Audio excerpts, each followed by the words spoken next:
किनको किनको, तब नारी हाथ उठाए कहे इनको इनको इनको इनको। बड़ा ही सुंदर भाव है। मंजीरा कह रहा है, मृदंग कह रहा है देखे, तो मंजीरा पूछ रहा है किसको। मंजीरा करता है ना किन किन किन किन, तो वो पूछता है किस किस को धिक्कार है। तो नारी हाथ उठा करके कहती है कि इनको इनको इनको, जो भगवान की कथा नहीं सुन रहे उन्हें धिक्कार है। बोलो गुरुदेव भगवान की जय। आइए 2 मिनट हरि नाम संकीर्तन, इसके बाद में कथा में प्रवेश करेंगे।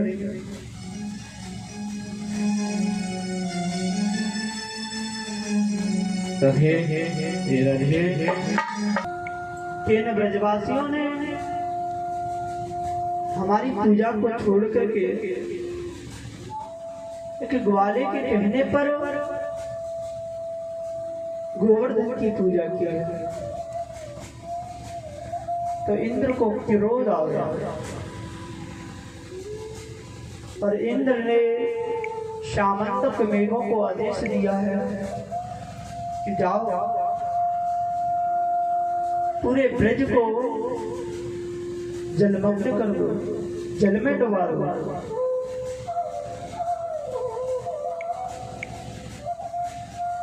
शामंतक मेघों ने आदेश पाकर के ब्रज के ऊपर आ गए।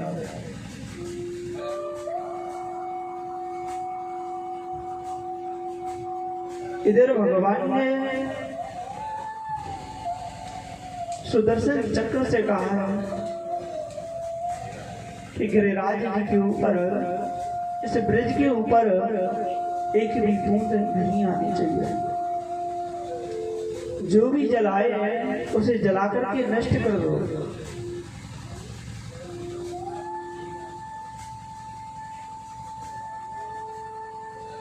आज भगवान ने अगस्त ऋषि को बुलाया है। भगवान, मैंने आपसे कहा था कि मैं आपको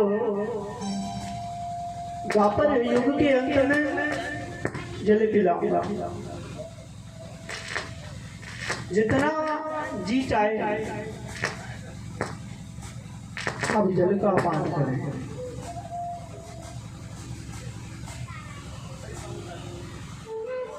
शेष राम ने ब्रज के चारों ओर परकोटा लगा दिया है। ब्रज की चारों ओर तरफ, चारों ओर से ब्रज को घेर लिया है। जो भी जल गिरेगा तो ब्रज के बाहर गिरेगा, ब्रज में नहीं। इंद्र के आदेश से शामंतक मेघों ने बहुत घनघोर बारिश को शुरू कर दिया है। जल बरसाना प्रारंभ कर दिया।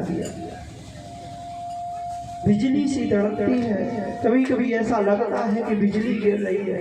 आज ब्रजवासियों से भगवान ने कहा, सब ग्वाल वालों,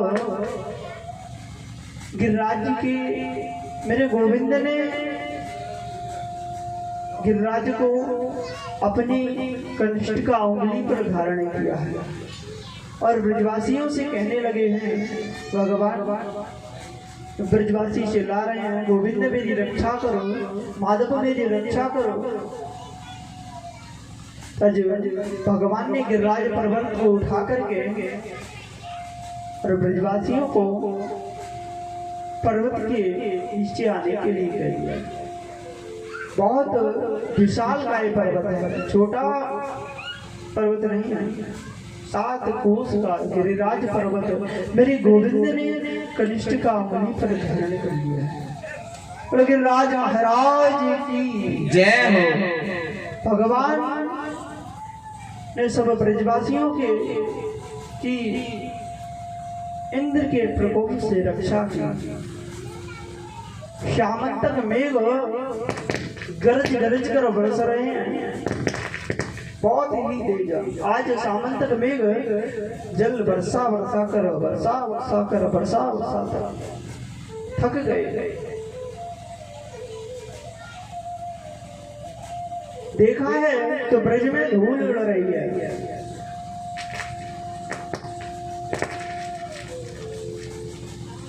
और सामंतक मेघों ने जाकर के इंद्र से कहा, भगवान जो भी जल था वो मैंने बरसा दिया, अब जल खत्म हो गया, क्या करें। इंद्र ने कहा, अरे देखो तो जाकर के ब्रज बचा भी है कि नहीं। सामंतक मेघों ने कहा, ब्रज में तो धूल उड़ रही है। आज इंद्र को लगा कि मैंने बहुत बड़ा अपराध कर दिया है, मुझसे बहुत बड़ी भूल हो गई है। मैंने अहंकार में आकर के, पद प्रतिष्ठा में आकर के मैं गोविंद को भूल गया, मैं भगवान को समझ नहीं पाया और घबराने लगा।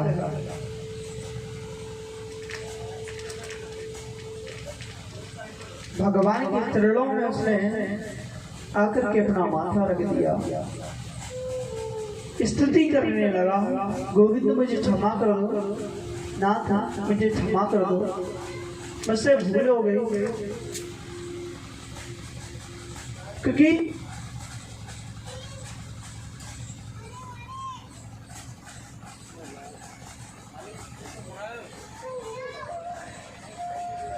कन्हैया समझ गए हैं कि ये कोई किसी और की चाल नहीं है, ये इंद्र का जाल है, उसी की चाल है।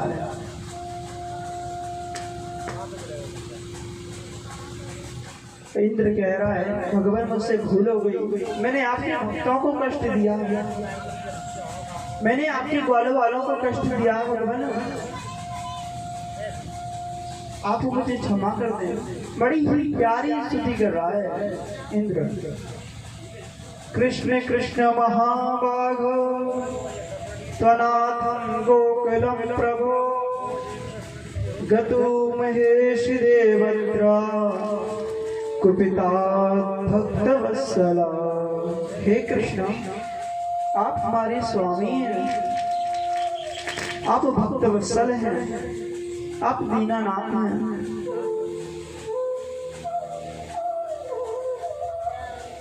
आप मुझे क्षमा करो, आप मुझ पर दया करो, आप मेरे स्वामी हैं। भगवान ने सुंदर, जब इतनी सुंदर स्तुति इंद्र ने की है तो भगवान ने उसे क्षमा कर दिया है। अच्छा, भगवान ने इंद्र को क्षमा क्यों कर दिया? भागवत जी में वर्णन आया है कि इंद्र देवता ने 11 श्लोकों में स्तुति की भगवान की, और जिस समय ब्रह्मा जी को मोह हुआ है तो ब्रह्मा जी ने स्तुति की है। ब्रह्मा जी को जब मोह हुआ है तो भगवान की ग्वाल वाले जब चुरा करके ले गए हैं और पता चला है कि ये सब कोई और नहीं है, मेरे पर ब्रह्म परमात्मा है, तो भूल ही तो प्रार्थना करने के लिए ब्रह्मा जी जब आए हैं तो उन्होंने 40 श्लोकों में स्तुति की है। बहुत ही सुंदर स्तुति की है, मगर भगवान ने फिर भी उन्हें क्षमा नहीं किया, उन्हें उनसे कुछ बोले नहीं। और इधर इंद्र ने 11 श्लोकों में स्तुति की है भगवान की।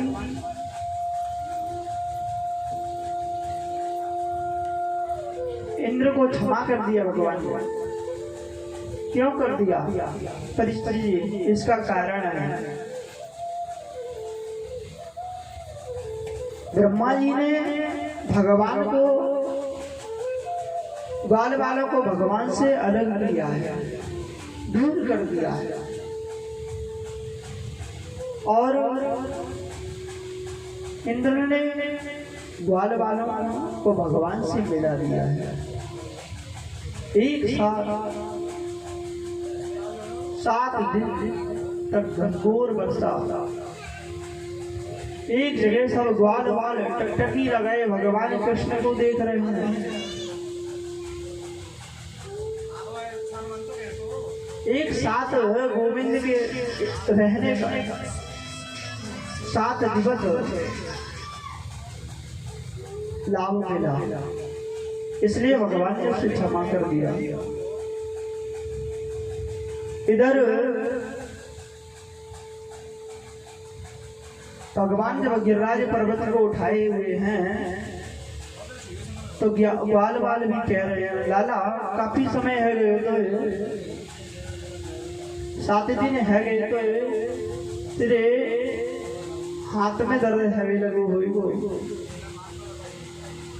तो अपने हाथ है ना बदल ले, कछु देर को मैं तेरे गिरिराज पर्वत में साधना मैया को भी लगा है तुम्हारा लाला छोटो से 12 तक नहीं आए, थक गए हुए वो। और सब ब्रजवासी कहने लगे कि हमारे भी लाठी डंडा तैयार हैं, और सबने अपने लाठी डंडा को लगा लिया। और भगवान कृष्ण से कहने लगे तो अरे तू हटा ले अपनी उंगलियों को, अरे तू हटा लेना कन्हैया। भगवान कह रहे कि नहीं है ग्वाल वालों, तुम्हारे लाठी डंडा से ये गिरिराज पर्वत रुकने वाला नहीं।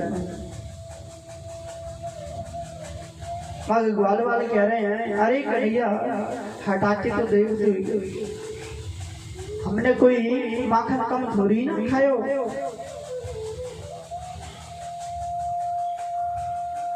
आज जो ही भगवान ने अपनी कनिष्ठिका उंगली को टेढ़ा किया है, ब्रजवासियों ने जो अपने अपने डंडा अपनी अपनी लगती जो ये राज पर्वत में लगाई हुई थी, सब टूट कर चट चट करके टूटने लगे। ब्रजवासी कहने लगे कि भगवान तू अपने कन्हैया तू अपने पर्वत अपनी उंगली से ही संभाल के, तेरी छोटी सी उंगली से ही ये पर्वत मान रहे हो, मेरे तो बड़े बड़े लाठी डंडा भी जाने तोड़ दिए।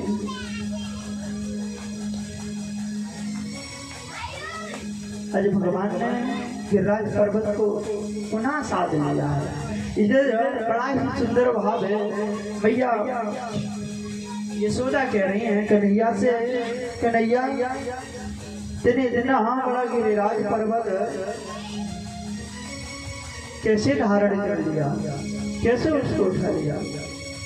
भगवान कह रहे हैं कछु माखन को बल बड़ो, कछु गोपिन करी सहाय, श्री राधा जू की कृपा सो मैंने गिरवर लियो भाई। कछु ग्वाल वालों का बल मिला मुझे, कुछ गोपियों ने सहाय की, राधा रानी की कृपा से मैंने गिरिराज पर्वत को उठाया। मनसुखा श्री रामा मधुमंगल कहने लगे हैं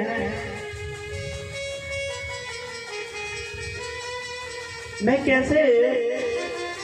कैसे तेरी सहायता कर दी। कन्हैया कहने लगे हैं कि मधुमंगल श्री रामा मनसुखा, जब तुम हमारे तरफ दृष्टि तुम्हारी जब हमारे तरफ थी ना, हमें तुम देख रहे थे ना, एक टकटकी लगा के सब ब्रजवासी जब देख रहे थे ना, तो उनकी शक्ति हमारे अंदर आ गई।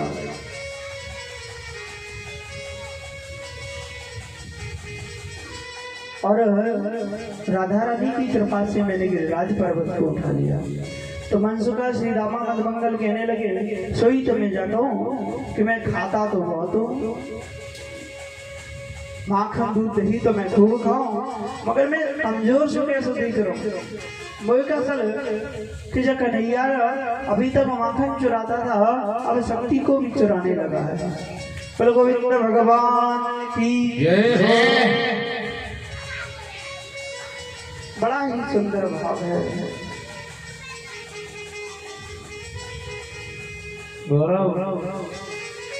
बड़ा ही सुंदर अनोखा भाव है। ब्रजवासी आज भगवान ने पुनः गिरिराज पर्वत को यथा स्थान रखा है, इंद्र को क्षमा किया है।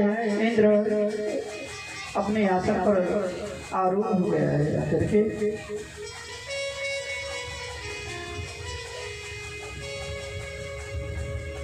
बड़ा ही एक बार क्या हुआ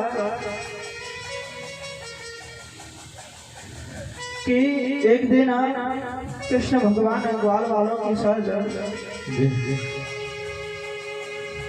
अरे नख पे गिरवर लियो धार कन्हैया मेरो बारो पे गिरवर लियो धार कन्हैया मेरो बारो कन्हैया मेरो बारो कन्हैया मेरो बारो कन्हैया मेरो बारो कन्हैया मेरो बारो पे गिरवर लियो धार कन्हैया मेरो बारो पे लियो धार कन्हैया मेरो बारो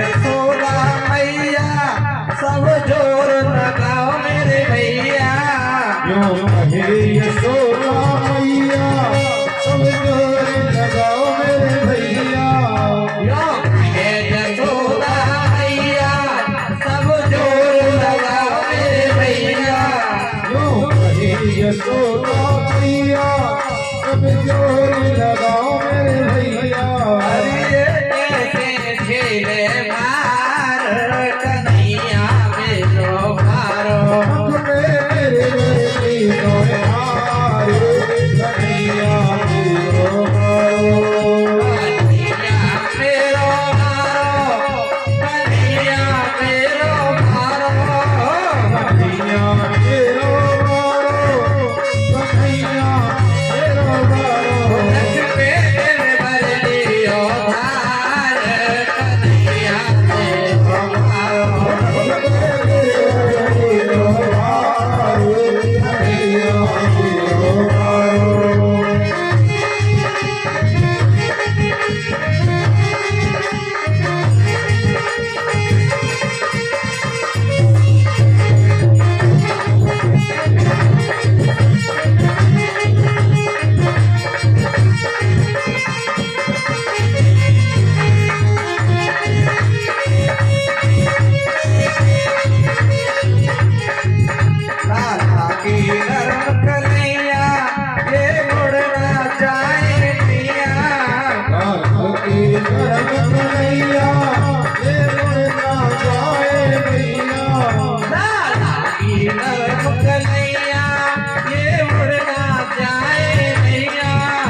कन्हैया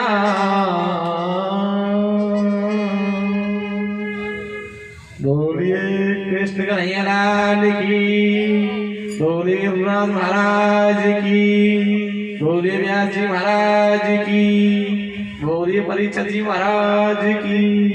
जय जय श्री। इंद्र का अभिमान चूर चूर हो गया और भगवान की शरणों में उसने प्रणाम किया, गिर करके स्तुति की है और भगवान ने उसे क्षमा किया है। नमस्तुभ्यं भगवते पुरुषाय महात्मने वासुदेवाय कृष्णाय सात्वतापतये नमः। इस प्रकार भगवान की स्तुति इंद्र ने की है। यहाँ कामधेनु आई है, स्वर्ग की माता कामधेनु आई है, जिन्होंने भगवान को बिंद लगाया है, टीका लगाया है। यहाँ भगवान को बिंद लगाने से कामधेनु ने जब बिंद लगाया भगवान को, तो एक भगवान का नाम यहाँ पड़ा है गोविंद। गोविंद भगवान की जय हो। एक दिन कृष्ण सभी ग्वाल वालों के सहित भैया बलराम जी के साथ में खेल रहे थे। उसी समय कंस का भेजा हुआ एक दैत्य ब्रह्मासुर भेष बदल करके आया और भगवान कृष्ण ग्वाल वालों के साथ में खेलने लगा है। खेलते खेलते उसने बलराम जी को उठा लिया और उठा करके आकाश मार्ग की तरफ ले जाने लगा है। भगवान कृष्ण के इशारे पर दाऊ भैया ने अपने मस्तिष्क का प्रहार उसके सिर पर किया है। जहां ज्यों ही बलराम भैया ने एक भूसा उसमें दिया है तो उसकी गोविंदाय नमो नमः हो गई। यह दैत्य पूर्व जन्म में हुहू नाम के गंधर्व का पुत्र विजय था। एक दिन यह कुबेर वाटिका में पुष्प लेने के लिए गया है। पुष्प वाटिका में जब गया है तो श्राप के कारण ब्रह्मासुर दैत्य बन गया है। बड़ा ही सुंदर भाव है। आगे कथा आती है। आचार्य सुखदेव जी कहते हैं, राजा एक बार नंद बाबा से एक गलती हो गई। बड़ा ही सुंदर वर्णन करते हैं। राजन नंद राय जी एक बार कार्तिक मास में एकादशी का उपवास कर रहे थे। विधि विधान से भगवान नारायण का उन्होंने पूजन किया। उसी रात द्वादशी लगने वाली थी, तो अर्ध रात्रि के समय यमुना जी में नंद बाबा स्नान करने के लिए चले गए। स्नान करने के लिए चले गए। उन्हें ज्ञात नहीं हुआ कि अभी ब्रह्म मुहूर्त नहीं है, और अपनी मौज मस्ती में यमुना जी में प्रवेश कर गए। यहाँ भगवान वरुण के अनुचरों ने नंद बाबा को पकड़ लिया है और वरुण लोक को ले गए हैं।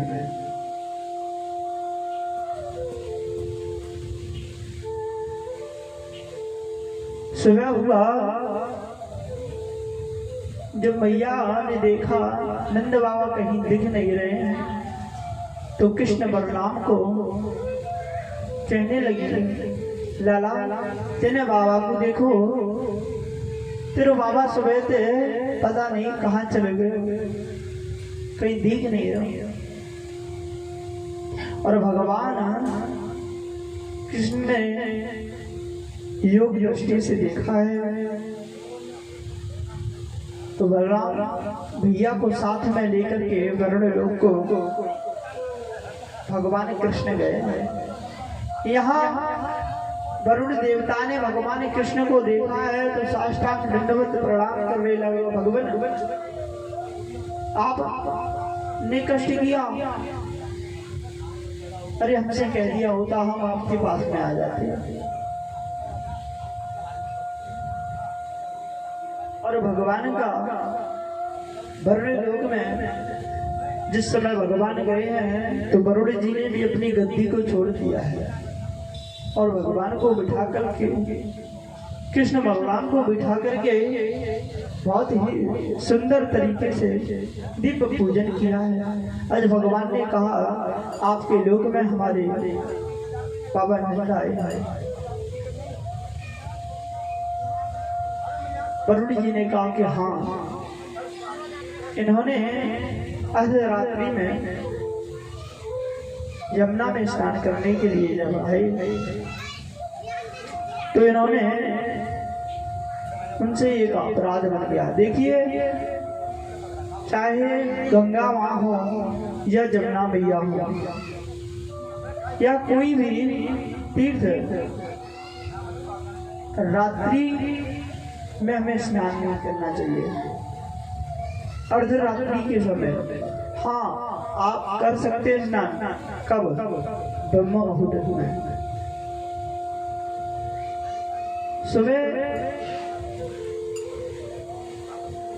सूर्योदय से 2.5 घड़ी पहले ब्रह्म मुहूर्त लग जाता है, उस समय आप स्नान कर सकते हैं। 4 साढ़े 4 बजे के बाद में जैसा जब सूर्योदय हो उसी के अनुसार स्नान। ब्रह्म मुहूर्त में बहुत अच्छा स्नान होता है, देवताओं का स्नान माना जाता है, ऋषियों का स्नान माना जाता है। आप कर सकते हो उसे, मगर अर्धरात्रि में ना तो गंगा जी में और ना ही जमुना जी में स्नान नहीं करना चाहिए, क्योंकि माँ गंगा या जमुना उस समय वृद्धावस्था में होती है, चैन अवस्था में होती है। अगर हम उनमें स्नान करेंगे तो हमसे अपराध लगेगा, और यही अपराध नंद बाबा से लग गया था। आज भगवान की जब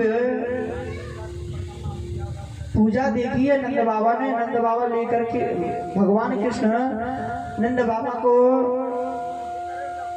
वरुण लोक से लेकर के आए हैं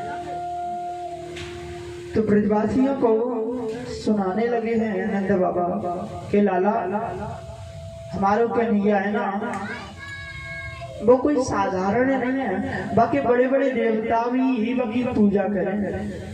मुझे तो ऐसा लगे कि मेरे कन्हैया भगवान है।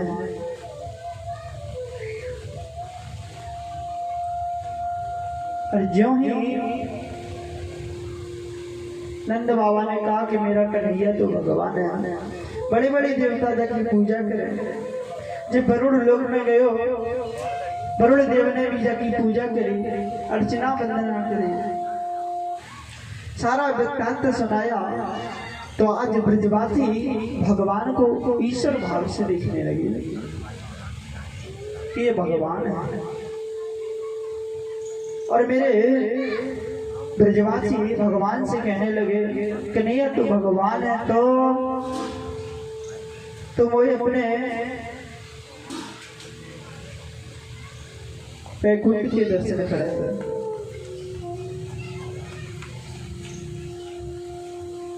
सब गोकुलवासी कह रहे हैं और भगवान ने आज ब्रजवासियों को मनोरथ पूर्ण करने के लिए भगवान सब गोपों को, सब ग्वालों को वृंदावन में पड़ता है ब्रह्मकुंड नाम ब्रह्मा के स्थान, उस ब्रह्मकुंड में डुबकी लगाई है। भगवान कृष्ण के साथ में सब ब्रजवासियों ने, ग्वाल वालों ने, उनके सखाओं ने, तो भगवान और जहां ही डुबकी लगाई देखा है कि वैकुंठ में जाकर के भगवान सब बाल बाल देख रहे कि वैकुंठ में भगवान कन्हैया जैसा उनका मुख है, शंख चक्र गदा पद्म धारण किए हुए शेष की सैया पर लेटे हुए हैं। माता लक्ष्मी जिनकी सेवा कर रही हैं। चार चार हाथ वाले पार्षद जो भगवान की ही स्वरूप जय विजय आदि को देखा है, और भी भगवान के अनुचर जिनके उन सबके चार चार हाथ। आज ब्रजवासियों ने उन देवताओं को देखा है, राम राम करने लगे ब्रजवासी, भैया राम राम, मगर वो राम राम नहीं कर रहे, वो कर नहीं रहे। कोई किसी से बोलता नहीं है, कोई किसी से बात नहीं करता है। भगवान शयन अवस्था में लेटे हुए, चक्र चल रहा है। ब्रजवासी कहने लगे कि नहीं यार, वो तो तेरे बैठो कुछ अच्छो ना लगे, ऐसा लगे जब मैं कोई कहूँ तो बात ही ना करे, जब मैं कोई कहूँ तो बोले ही ना।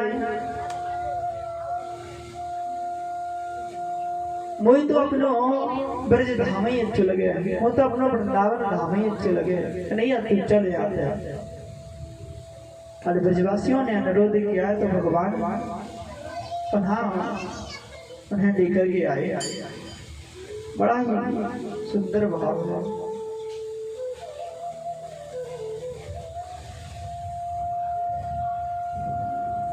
आइए भगवान का बोलो गोविंद भगवान की जय हो। आचार्य सुखदेव जी कहते हैं, राजन महाराष्ट्र में प्रवेश करने से पूर्व एक सुंदर कथा आती है, बहुत ही सुंदर मनभावन।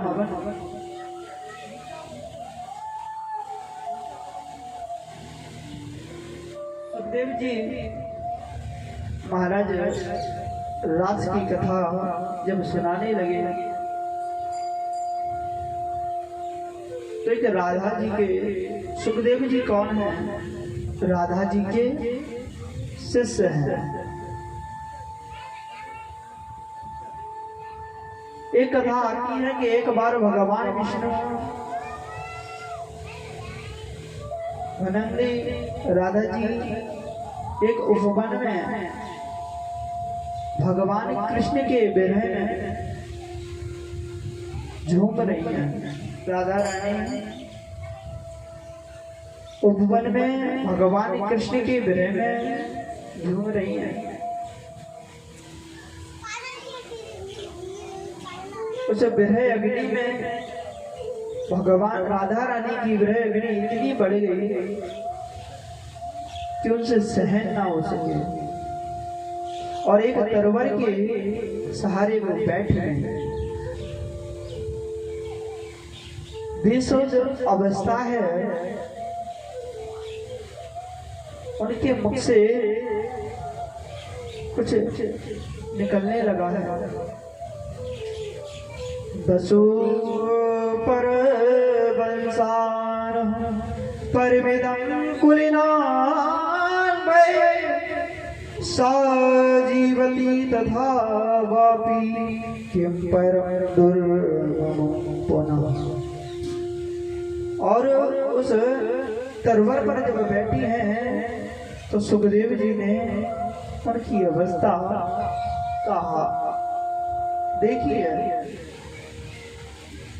तो जिस श्लोक को राधा रानी गान कर रहे हैं उसी श्लोक को सुखदेव जी महाराज दोहराने लगे। वो सुख पक्षी दोहराने लगा। तब राजा जी ने यह जाना कि मेरे भाव को ये तोता समझ सकता है, इसने सुन लिया है। जो बेहोशी में मेरे मुख से निकल गए शब्द वो शब्द ये तोता जानता है।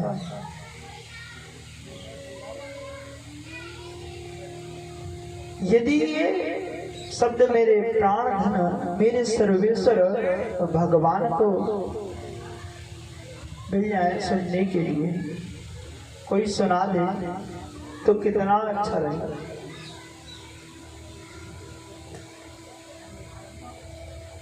यह सोचकर उस सुख पक्षी को राधा रानी ने बुलाया है। रंग रंग महाभागा कह करके बुलाया है। तोता पास में आया, राधा रानी से प्रेम, बड़े ही प्रेम से राधा रानी उसके ऊपर हाथ फिरा रही है। हे सुख, तुमने क्या सुना? इसका अर्थ क्या है? तोते ने सुना दिया। वहां प्रेम, वहां अद्भुत प्रेम के वस्त्र हैं। ऐसा प्रेम है, ऐसा स्नेह है जिसका मिलन कठिन है। ऐसा प्रेम है, ऐसा प्रेम है जिसमें लज्जा के कारण बोला नहीं जा सकता। अगर छोड़ दें तो उसका विश्व सहा नहीं जाता। ऐसी दशा है प्रेम की। और राधा रानी कह रहे हैं कि मैं किसी की परवाह ना की, इस शरीर की विरह के कारण ये मेरी दुर्दशा हो रही है। भगवान कृष्ण से राधा रानी बहुत प्रेम करती है।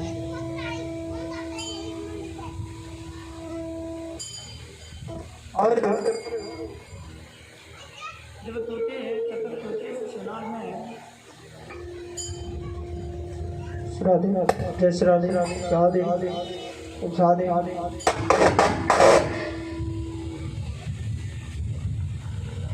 और तोते से कहा है कि तोता तू जाकर के मेरे सर्वेश्वर, मेरे प्राण, मेरे गोविंद से इन श्लोकों को सुना दे जाकर।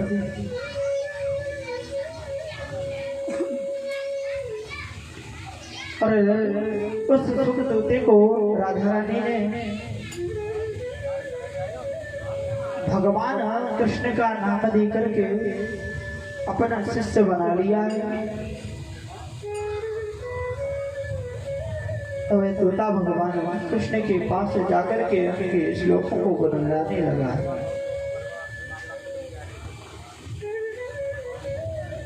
आचार्य सुखदेव जी महाराज में प्रवेश करने के लिए जा रहे हैं। गोविंद भगवान की जय हो। परीक्षित जी महाराज कहते हैं गुरुदेव, भगवान ने गोपियों को बुलाया। गोपी क्या है? गोपी इंद्रिय भक्ति रस करी, जो दसों दियों द्वार से भक्ति रस का पान करता है जीवन, वह गोपी, वही गोपी है। देखो मेरे नारायण ने एक बार एक कथा आती है।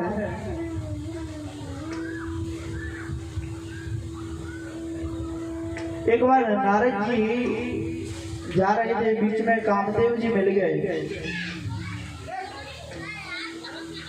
और कामदेव जी से नारद जी कहने लगे कि अभी तक मुझे कोई हरा नहीं पाया। अभिमान में, अहंकार में। तो नारद जी कहने लगे कि मुझे भी अहंकार आया था, मेरा भी नारायण भगवान ने अहंकार दूर कर दिया था। रामायण में कथा आती है जिस समय नारद जी को मोह हुआ है और नारद जी मोहिनी से विवाह करने के लिए जब इच्छुक हुए, उस समय की बात है। तो नारद जी को बंदर बना दिया था भगवान ने, हरि अवतार दे दिया था बना। तो नारद जी कहने लगे हमारा अहंकार भगवान नारायण ने दूर किया है, तो इस कामदेव का भी भगवान नारायण घमंड दूर करेंगे, अहंकार दूर करेंगे और भगवान नारायण के पास। कहने लगा भगवान नारायण के पास चले जाओ। भगवान के पास नारद जी ने कामदेव को भेज दिया। भगवान को कामदेव ललकारने लगा है। तो भगवान ने कहा कि मैं इस समय तुमसे युद्ध नहीं करूंगा, मगर मैं वादा करता हूं कि द्वापर के अंत में जब मेरा अवतार होगा और गोपियों के साथ में जब महाराज होगा, उस समय में तुमसे युद्ध करूंगा। भगवान ने आश्वासन देकर के कामदेव को भेज दिया है। यहाँ भगवान ने सुंदर वेणु का वादन किया है, निनाद किया है। ऐसी वेणु बजाई है मेरे गोविंद ने, ऐसी मधुर बांसुरी बजाई है कि गोपियों के जब कान में उस बांसुरी की धुन पहुंची है।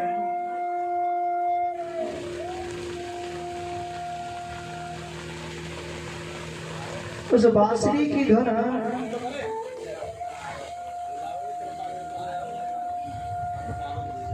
गोपियों के कान में पहुंची है। तो कोई गोपी झाड़ू लगा रही थी, तो झाड़ू को छोड़ करके वहीं चली आई। कोई गोपी दही चला रही थी, तो दही को छोड़ करके वहीं। कोई गोपी गाय धो रही थी, गाय का दोहन कर रही थी, वहीं छोड़ करके चली आई। एक गोपी अपने पति को खाना खिला रही थी, भोजन करा रही थी, भोजन कराते ही छोड़ के चली आई।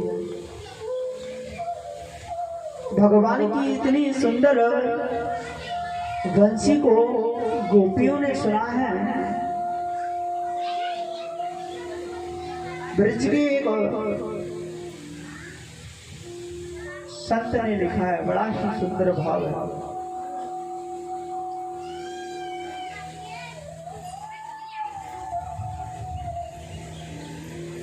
कह रहे हो कि लहंगा धारो शीश पर,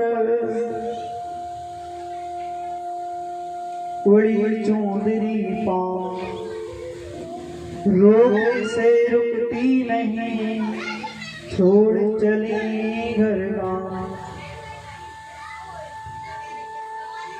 आज किसी के रोकने से गोपियां रुक नहीं गई।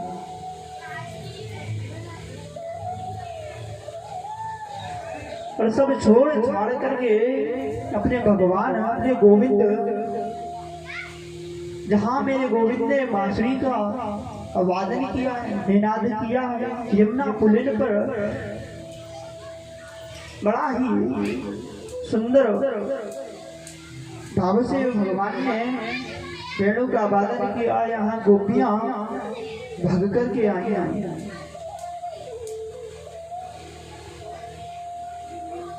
तो भगवान कहने लगे, स्वागतम वो महाभागा, प्रिय कलिवाणी वा, ब्रजस्या सन्मयं कश्चित् ध्रुता गमन कारण। पहले तो भगवान ने कहा, आइए गोपियों, तुम्हारा स्वागत है। स्वागतम वो महाभागा, ध्रुता गमन कारण। पूछने लगे, प्रिय करीबानी वा, किस प्रयोजन से आए? ब्रज में सब कुशल तो है ना।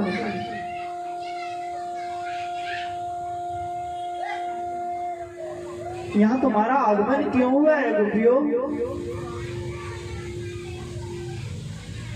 गोपियां कुछ बोल नहीं रही। भगवान कह रहे हैं कि हो सकता है इस चांदनी रात को देखने के लिए आया। जमुना का तट कितना सुंदर लग रहा है, कितनी ये तारेगण कितने सुंदर दिखाई दे रहे हैं। रात्रि में भी पुष्प खिल रहे हैं। शायद इस शोभा को देखने के लिए आए गोपियों। भगवान कह रहे हैं अगर देख लिया है तो अब लौट जाओ,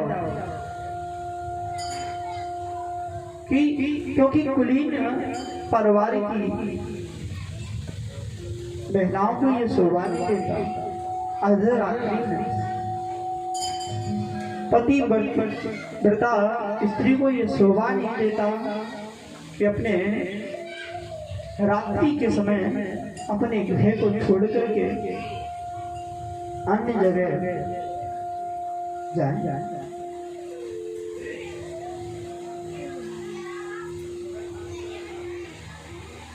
यहाँ जंगल में भयंकर बड़े बड़े जीव जंतु रहते हैं, इनसे तुम्हें डर नहीं लग रहा है। भगवान कृष्ण कह रहे हैं गोपियों जाओ, हे सखियों तुम शीघ्र लौट जाओ।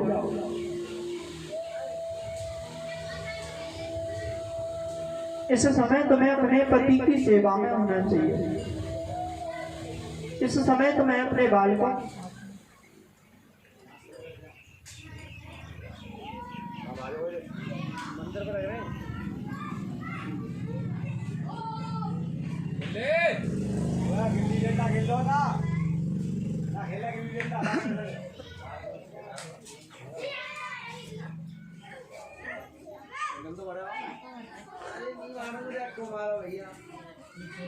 परिस्थिति महाराज जल्दी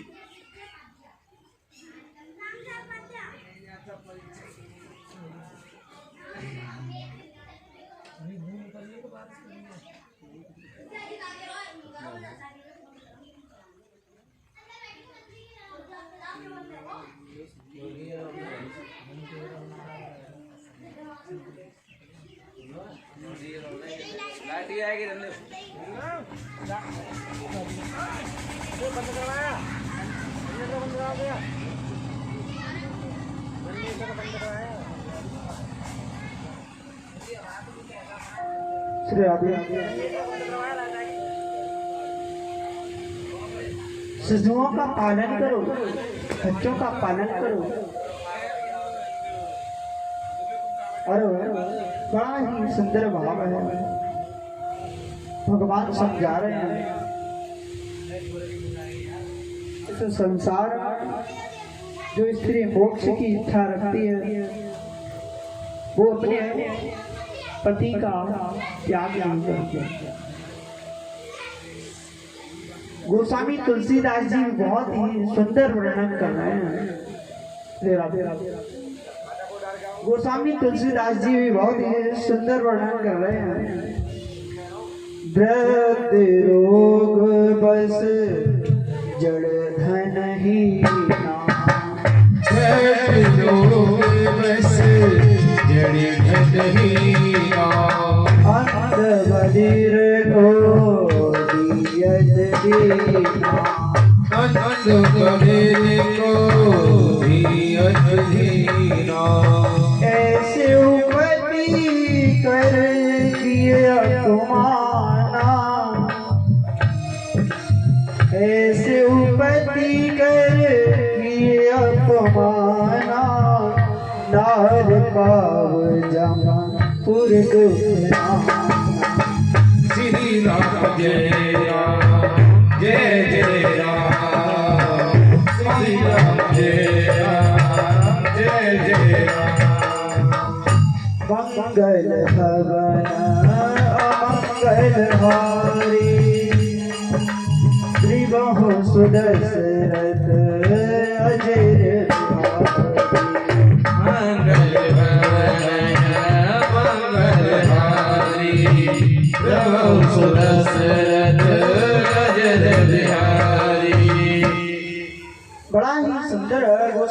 तुलसीदास जी ने वर्णन, वृद्ध हो, रोग हो, रोगी हो, जड़ हो, धन से हीन हो,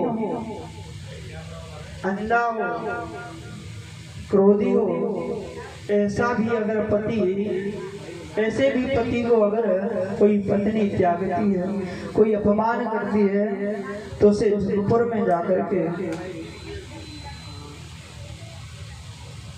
नार आवे जमपुर दुख नाना।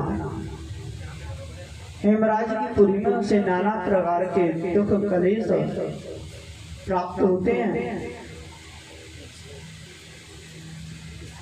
गोपियों बड़ा ही सुंदर एक दृष्टांत है।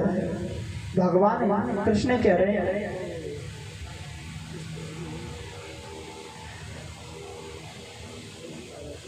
गोविंद भगवान की जय हो। अभी भी कह रहे हैं भगवान कि गोपियों लौट जाओ। अब तुमने यमुना पुलिन को देख लिया, सुंदर फुलवाड़ी को देख लिया, तो अब लौट जाओ। जब गोपियां कुछ नहीं बोल रही हैं और अपने पैर से धरती को क्रोध रही हैं, तो भगवान कहने लगे कि एक पतिव्रता स्त्री थी जो कि बहुत ही अच्छे स्वभाव वाली थी। एक बार उसका पति काम काज से थक कर के आया और उसकी गोद में आकर के सो गया। जब आकर के उसकी गोद में सो गया तो पत्नी थी वो बहुत पतिव्रता थी। उसके पास में एक बच्चा था, एक बालक था उसका, वो वहीं खेल रहा था। खेलते खेलते आगे एक भट्टी थी जो जल रही थी। उसका पति उसकी गोद में सोया था। वो खेलते खेलते उसका बच्चा उस भट्टी में जाकर के गिर पड़ा। जब भट्टी में जाकर के गिर पड़ा तो उसके आंखों से आंसू गिरने लगे, पतिव्रता स्त्री के। मगर अपने पति को वो अगर पति को जगाती है तो पति धर्म नष्ट होता है उसका, क्योंकि जब उसका पति अर्ध निंद्रा में लगेगा, क्योंकि अभी थका हुआ है, पति सो रहा है। अगर मैं इसे जगाऊंगी तो मेरा पति धर्म नष्ट है, ये अनुचित है। तो उसकी आंखों से आंसू गिरने लगे। जब उसकी आंखों से, पतिव्रता की आंखों से आंसू गिरे तो उसके पति के मुख पर पड़े वो आंसू। गरम गरम आंसू जब गिरने लगे तो पति की आंख खुल गई। कहने लगा, पति क्या बात है प्रिय, क्यों रो रही हो? जो ही जगह है पति तो तुरंत पत्नी उस भट्टी की तरफ दौड़ी है और देखा है उस अग्नि में भी उसका बालक किलोल कर रहा है, खेल रहा है। अग्नि में गिरने के बाद में कोई बच सकता है क्या? मगर उसका बालक, उसका पुत्र खेल रहा है। तो ऐसा है पतिव्रत धर्म का महत्व, ऐसी है महिमा।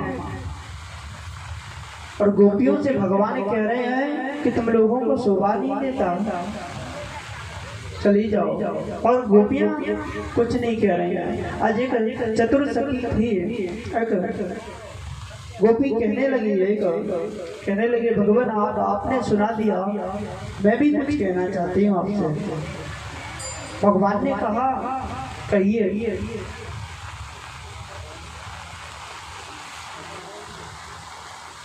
गोपी कह रही है कि एक पति और पत्नी है, दो दंपति हैं। उनका पति परदेश जाने के लिए कह रहा है कि प्रिय मैं परदेश जा रहा हूँ। और पत्नी उसकी थी बहुत पतिव्रता थी, जब तक पति खाना ना खा ले तब तक खाए नहीं, जब तक पति सो ना जाए तब तक सोए नहीं। पति की पूजा, पति की सेवा बहुत करते थे। पति ने कहा मैं प्रदेश जा रहा हूँ प्रिय, कुछ समय बाद लौट के आ जाऊंगा। और एक वो पति पत्नी से कहने लगा कि मैं ये चित्र देख के जा रहा हूँ, तो मैं इस चित्र की पूजा तुम करती रहना। और पति प्रदेश चला गया है। परदेश जाने के बाद जब कुछ समय हो गया तो उसका पति परदेश से वापस आ रहा है और वो नहा धोकर के अपने पति के चित्र की पूजा कर रही है, पूजन कर रही है उसका। और उसका पति आकर के गेट खटखटा रहा है, आवाज दे रहा है, प्रिय दरवाजा खोलो, प्रिय दरवाजा खोलो।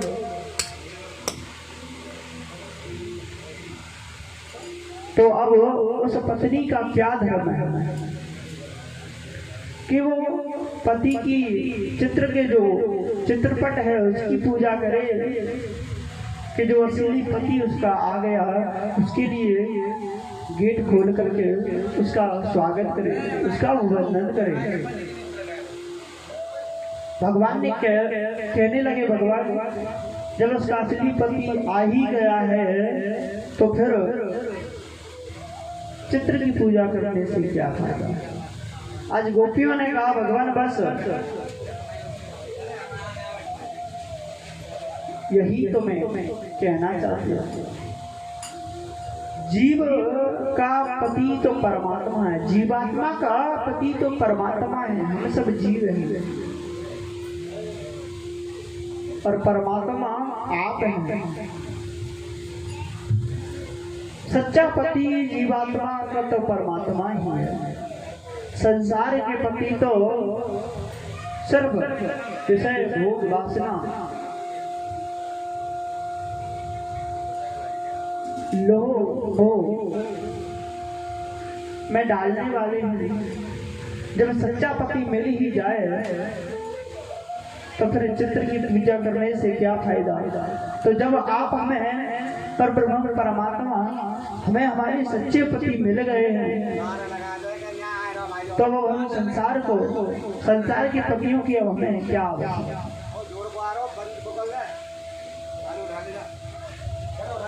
बड़ा ही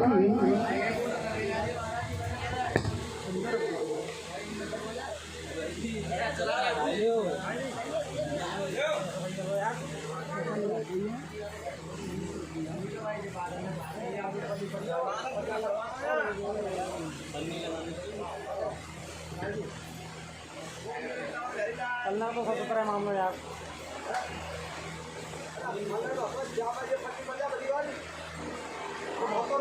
हो गई